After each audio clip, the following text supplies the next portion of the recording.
In the safety of FTL travel, Commander Redford briefed Wyatt on the political landscape. Being a commoner, he lacked the proper education and know-how to comprehend the complex internal dealings and conflicts that the nobility dealt with on a daily basis. Luckily for him, he was no moron, part of the reason he achieved the rank of warrant officer in the first place. He understood enough to see the bigger picture, and it was not a pretty one. In short, the Duke's betrayal was deep, and his reach was far. To just stand against Duke Draymore's forces, the prince would need to gather every ally he could muster if he wished to thwart the Duke's ambitions. The journey in itself was a blur, and when they dropped out of FTL, they were greeted by a small contingent of loyalist ships. Only 21 ships, but almost all of them were armed and ready to fight. It wasn't quite a fleet suitable for actual battle, but it was well defended. The most impressive ship, however, was at the center of the protective bubble the rest of the ships formed around it. A large cruiser armed across its entire outer hull but retaining a visually appealing vista. That must be the flagship of this fleet, Wyatt thought to himself as he approached the ship next to the royal yacht. The hangar of the flagship was big and wide enough to allow both ships easy access with room to spare, and soon Wyatt found himself surrounded by more luxury and technological marvels than all his prior years of training and service combined. The personnel didn't pay him any mind as he exited his flying trash hauler, but when Commander Redford stepped out of the yacht, everyone saluted him. Seeing him on video was one thing, seeing him in person was another altogether. The older gray-haired man was easily a head taller than him, Wyatt noticed, and his uniform looked like it could cost the same as a line shuttle, if not more. "Warrant Officer Wyatt Staples, I thank you once more for your aid and loyalty. Come with me," Redford said loud enough to be heard and in a commanding tone that didn't leave room for debate that it was an order. Wyatt nodded and followed the man through the corridors of the ship in silence while he admired the beauty of the ship. Old, fevered dreams of an innocent child came to him, imagining himself serving on such a ship. He was a commoner, and unlike most of his dream-chasing classmates back in the academy, he knew his place and knew that piloting or commanding such a vessel was impossible. But serving as a regular crewman, that was more feasible and realistic. Regardless, a dream it was, and it would remain that way. I wonder if even the lesser nobles and any bastard offspring stationed here know how lucky they are, he asked himself, already knowing the answer and not allowing his resentment and distaste for the nobility to show on his face. He was a commoner, and like most commoners, he both envied and disliked the nobles, but he was careful and never allowed it to show, always careful to present himself with submission and apparent loyalty. Well, that wasn't entirely true. He was loyal to the principality, and while he had no love for the stuck-up nobles that ruled it, he wasn't a rebel nor a petty bastard who would love to see a noble grovel at his feet or die in battle if he could help it. Besides, he could make any snarky remarks in his head and won't get in trouble for it. Finally arriving at the bridge, Wyatt saw a few officers and crewmen manning their posts, but the figure wearing a blue suit with golden trims stood out above the rest. He was wearing a cape with the crest of the royal family on it. When he turned, Wyatt saw the face of the blonde prince in person for the first time in his life. His features were refined, and he was more handsome than the propaganda videos and the news could portray. He was tall, just a few inches smaller than Redford, and his build was not quite bulky but not lean either. His eyes were violet, a departure from the usual dullness of cybernetic eyes, and spoke of either genetic alteration or higher-grade cybernetics, the kind that cost the same as his old station 10 times over. But more than that, his expression was soft yet stoic, eyes burning with the intensity of a man ready to claim his birthright. His gaze made Wyatt stiffen at attention. "Report, Commander Redford," the prince spoke. Wyatt stood in silence as Redford quickly and eloquently recounted the assault he had suffered, the unexpected intervention, and their eventual departure. When he was done, the prince allowed himself a brief sigh before turning his attention to Wyatt. "Warrant Officer Wyatt Staples," he spoke in a deliberate, cordial, but powerful tone, causing Wyatt to stiffen more despite the shock of being addressed directly by the prince of all people. "Your actions today have saved the lives of many loyal subjects, and more importantly, the life of my family. I, personally, am in your debt."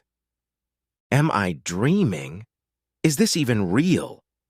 Did I actually get hit by that ship's missiles and I'm just experiencing a fever dream before I die? Wyatt asked himself, too perplexed by the prince's words. But the fire in his eyes and his thumping heart revealed that this was reality and that it was happening. Still feeling overwhelmed, he cleared his throat before replying. Your Highness, I only did what I thought was the right thing to do.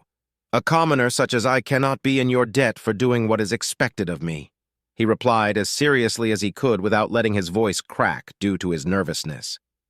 The prince surprised him again when he offered a faint smirk. Warrant Officer Wyatts Staples, your actions represent the very essence of duty the principality was founded on. Do not lower your actions before me. Commoner or not, you are responsible for the safety of those close to me, he replied, his eyes shining with determination and the brightness of a leader's resolve. Loyalty is its own reward, and those that perform their duty with exemplary actions shall be recognized. Warrant Officer Wyatts Staples, as of this moment, you are officially promoted to the rank of lieutenant.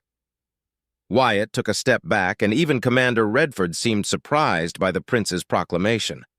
My prince, I am honored, but I'm a commoner. I know. Under normal circumstances, I wouldn't do this. Our laws, both written and in spirit, would not approve of your increase in rank, for you are indeed a commoner. However, before I am a prince, I am a brother. I am a man, and these are times of turmoil and, one could say, desperation. My gratitude cannot and will not be limited by a mere monetary compensation. Loyalty and duty are to be rewarded for your service. Your bravery reflects what the Duke Draymore, my uncle, lacks in his men. And I fear yours is but the first of many acts of valor we shall need in these trying days that lay before us. It wasn't until that moment that Wyatt finally began to realize the gravity of the situation he was really in. But I'm only a pilot, not even a true combat pilot at that. I'm a refuse ship pilot. And now I'm caught in a web that's about to change the future and history of the Principality. The truth was as clear as the light of a star. His home, the Principality, was going to descend into a civil war at worst and a succession war at best. The weight of the realization hit him harder than his ship going at FTL. Commander Redford, take Lieutenant Wyatt to his quarters so he may rest and suit up properly. Make sure to register him into the memorandum of our ship's logs and personnel, the prince ordered, and turned around. Welcome aboard, Lieutenant Wyatts Staples. Wyatt didn't really hear the prince and only mumbled something incoherent before Redford gently nudged him over and turned to follow the taller man. When they were far away from the bridge and entered the section of the cruiser that housed the officer quarters, Redford spoke up. Do not dwell too deeply on such thoughts, Wyatt, he said seriously, his face stoic. Wyatt snapped out of his mind's maelstrom and looked at the gray-haired man, puzzled. Huh? I know you're scared. You're a commoner. You lack the advantages people such as I possess. And yet, I must urge you to not think too deeply about the coming conflicts, he replied, knowing what was going through the newly minted lieutenant's mind. Easy for you to say that. You're only worried about your wealth and position, he thought bitterly. There's going to be a war, isn't there? To his credit, Redford nodded. It's already brewing and spreading. Soon enough, the houses, both great and minor, will start picking sides and conflict will arise. My liege is trying to avoid an outright civil war from sparking, but he shall not relinquish that which belongs to him by birthright. Only he can lead the Principality. He paused for a moment and placed a hand on Wyatt's shoulder, squeezing it gently. You've already picked a side, the correct side, Lieutenant Wyatts Staples. Be proud of your bravery, loyalty, and dutiful actions, but most importantly, know that had you not aided me when you did, regardless of the outcome, you would still be dragged into this conflict, most likely against your will. He's right on that at least, he thought, surprised that it actually helped to ease his nerves and racing heart. We commoners don't have much room for choice as it is. I guess I will not be dying for my old commander's ambitions, so that's a bonus. Redford's lips curled upward to form a small smile. A fortunate one indeed. Coming to a halt a few seconds later, he turned to leave. This shall be your quarters, Wyatt. You are now logged in the ship's records and manifest. Rest. You've earned it.